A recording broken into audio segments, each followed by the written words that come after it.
ನಾನು ಓದ್ಬೇಕಾದ್ರೆ ಅಂತೂ ನಂಗೆ ಗೊತ್ತಿರಲಿಲ್ಲ. ನಿಮ್ಮೆಲ್ಲರಿಗೂ ಗೊತ್ತಿದ್ಯಾ? ಇಲ್ಲ ಅಲ್ವಾ? ನಾನು ಫಸ್ಟೇ ಹೇಳಿದ್ದೆ, ಡಾಕ್ಟರ್ ಮಕ್ಕಳಿಗೆ ಏನು ಗೊತ್ತಿರಲ್ಲ, ಬರೀ anatomy, physiology, biochemistry, medicine, surgery, pathology, physiology ಇದೇ ಓದ್ಕೊಂಡೇ ಇರ್ತೀವಿ ನಾವು. Even I am being A doctor. So ನಮ್ಗೆ ಏನು ಗೊತ್ತಿರಲ್ಲ. ನಾನು ಹಾಗಾಗಿ ವಿಮೆನ್ ಕಮಿಷನ್ ಅಂದ್ರೆ one who will be the voice for the women, who will be the voice for the unheard, who will be the voice who is suffering, who will be the voice for those who don't care. It may be education, ಶಿಕ್ಷಣ ಇರ್ಬೋದು, empowerment ಇರ್ಬೋದು, security ಇರ್ಬೋದು, safety ಇರ್ಬೋದು, ಪ್ರತಿಯೊಂದನ್ನು ಸಹ ಮಹಿಳಾ ಆಯೋಗ ನೋಡುತ್ತೆ.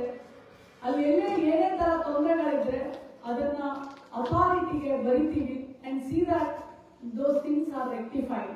That is women commission work. It is the constitutional, it's a body, ಅಂದ್ರೆ ಇದು ಸಂವಿಧಾನದ ಒಂದು ಅಂಗ. It is started in 1995 and the term usually will be 3 to 5 years. Usually ಈ ಪೊಸಿಷನ್ಗೆ ಸೆಲೆಕ್ಟ್ ಆಗೋರು ಸಾಮಾಜಿಕವಾಗಿ ಹೆಣ್ಣು ಮಗಳ ಬಗ್ಗೆ ಹೋರಾಟ ಮಾಡೋರು, ಅಥವಾ ಪಬ್ಲಿಕ್ ಅಲ್ಲಿ ಅಂದ್ರೆ ಲೈಕ್ ನಾಯಕತ್ವ, ರಾಜಕಾರಣದಲ್ಲಿ ತೊಡಗಿಸ್ಕೊಂಡಿರೋರು, LLB ಮಾಡಿರೋರು, ಇಂಥವರು ಈ ಪೊಸಿಷನ್ಗೆ ಬರ್ತಾರೆ.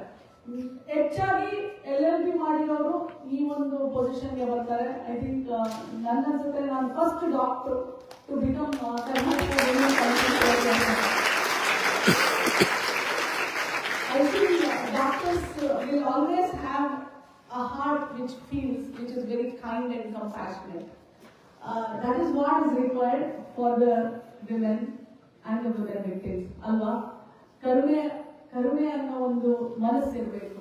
ಯಾವುದೇ ಒಂದು ಅಧಿಕಾರದ ಸ್ಥಾನದಲ್ಲಿ ಕೂತ್ಕೊಂಡಾಗ ಆ ಭಾವನೆ ಇರಬೇಕು. ಅವಾಗಲೇ ಆ ಒಂದು ಸ್ಥಾನಕ್ಕೆ ನಾವು ಅರ್ಥ ಕೊಡಕ್ ಸಾಧ್ಯ. ಸೊ ಹಾಗಾಗಿ ನಾನು ನಿಮ್ಮನ್ನೆಲ್ಲ ಅಡ್ರೆಸ್ ಮಾಡೋ ವಿಚಾರ, ಮೊದಲಿಗೆ ನಾನು ಯೂಶಲಿ ಮೆಡಿಕಲ್ ಕಾಲೇಜ್ ಮಕ್ಕಳನ್ನ ಮಾತಾಡಿಸ್ತಾನೆ ಇರಲಿಲ್ಲ. ಇತ್ತೀಚೆಗೆ ನನ್ನ ಎಲ್ಲ ಟ್ರಾವೆಲ್ ಟೀಚಿಂಗಲ್ಲಿ ನಾನು ಮೆಡಿಕಲ್ ಕಾಲೇಜ್ನ ಖಂಡಿತವಾಗ್ಲೂ ಮೆಡಿಕಲ್ ಕಾಲೇಜ್ ಮಕ್ಕಳ ಜೊತೆ ಒಂದು ಇಂಟರಾಕ್ಷನ್ ಮಾಡ್ತೀನಿ. ಯಾಕೆಂದ್ರೆ ನಾನು ಮೆಡಿಕಲ್ ಕಾಲೇಜ್ ಮಕ್ಕಳನ್ನ ಮಾತಾಡಿಸಿದಾಗ ಅವ್ರಿಗೆ ಅವೇರ್ನೆಸ್ ಬಗ್ಗೆ ಬಹಳ ಕಡಿಮೆ ಮಾಹಿತಿ ಇದೆ. ಎಷ್ಟು ಜನಕ್ಕೆ ಗೊತ್ತು? ನಾನು ಕೇಳ್ತಾ ಇದ್ದೆ ಸರ್ಗೆ, ಹಾರ್ಡ್ಲಿ 10% ಗಂಡು ಮಕ್ಕಳು, 90% ಎಲ್ಲ ಹೆಣ್ಮಕ್ಳೇ ಇವತ್ತು ಮೆಡಿಕಲ್ ಕಾಲೇಜ್ನಲ್ಲಿ, ಮೆಡಿಕಲ್, ನರ್ಸಿಂಗ್, ಡೆಂಟಲ್ ಅಲ್ವಾ? ಸೊ ಆ ಮಕ್ಕಳಿಗೆ ಇವಾಗ ಏನಾದ್ರೂ ಒಂದು ತೊಂದರೆ ಆಯ್ತು ಅಂದ್ಕೊಳ್ಳಿ, ನೀವು ಏನೋ ಒಂದು ತೊಂದರೆ ಅನುಭವಿಸ್ತಾ ಇದ್ದೀರಾ, ಅದು ಯಾರಿಂದ ಕಿರುಕುಳ ಇರ್ಬೋದು, ಕಿರುಕುಳ, harassment. It may be in your college, or ನೀವು ಹಾಸ್ಟೆಲ್ ಅಲ್ಲಿ ಇರ್ತೀರಾ, ಹಾಸ್ಟೆಲ್ ನಲ್ಲಿ ಅಥವಾ ಹೋಗೋ ದಾರಿಯಲ್ಲಿ ನಿಮ್ಗೆ ಯಾರೋ ಒಂದು ತೊಂದರೆ ಕೊಡ್ತಾ ಇರ್ತಾರೆ. ನೀವು ಮೊದಲು ಯಾರಿಗೆ ಫೋನ್ ಮಾಡ್ತೀರಾ? ಎಷ್ಟು ಜನಕ್ಕೆ ಗೊತ್ತು ಯಾರಿಗೆ ಫೋನ್ ಮಾಡ್ತೀರಾ, ಯಾವ ನಂಬರ್ಗೆ ಮಾಡ್ತೀರಾ ಅಂತ? ಕೈ ಎತ್ತಿ.